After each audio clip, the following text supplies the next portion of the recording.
კურიერი პირდაპირ ეთერში ბრუნდება. ინგუშები რუსეთის კონტროლირებად კავკასიაში ერთადერთი არიან, რომელთაც აგვისტოს მოვლენების დროს საქართველოს ღიად დაუჭირეს მხარი. დღეს კი ისინი თავად არიან რუსული ტერორის ქვეშ. სამოქალაქო ომის პირობებში უყოფ რესპუბლიკაში 600 ქართული ოჯახი ცხოვრობს. კურიერის გადამღებ ჯგუფ სამშობლოსგან მოშორებით ისინი ქართული სუფრის ტრადიციებით დახვდნენ. სერიოზული სარდაფი ქონია? ომის დროს შეიძლება დაიმალოთ, არა? სარდაფში ძირითადად ქართულ ღვინოს ინახავს. ინგუშეთში მცხოვრებ ზაზაედიკაშვილს ეზოში ხეივანი აქვს გაშენებული და რამდენიმე წელი ართველში მასთან ერთად ადგილობრივებიც მონაწილეობენ. მოხოცებიან აიასე ერთი ჭიქა დაგვალევინო.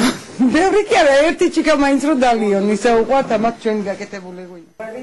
გამასპინძლებაც ქართულად ხდება ღვინის დაგემოვნების შემდეგ ქართულ ოჯახში ტრადიციული სუფრა იშლება.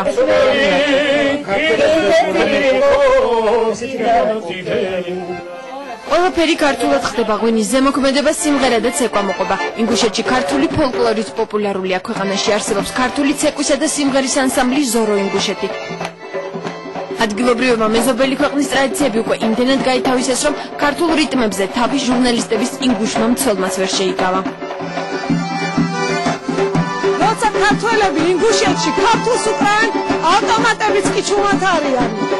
ინგუშეთში ამ დროისთვის 600-მდე ქართული ოჯახი ცხოვრობს. რუსების კონტროლირებადი რეგიონებიდან ის ერთადერთია, სადაც ადგილობრივებმა აგვისტოს მოვლენების დროს ქართველების მიმართ მხარდაჭერა ღიად გამოხატეს.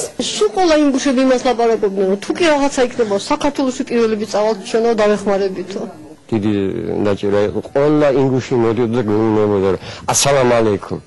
იცხოვრეთ ბიჭო, აქ ხმას არ მერგარჩენ თქვენო.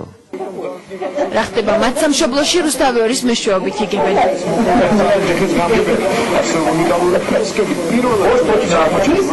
სახლი, სადაც ქართველები ცხოვრობენ, ინგუშეთში მარტივი მისახვედრია. ქართული დროშების შემჩნევა იქ შორიდანვე შეიძლება.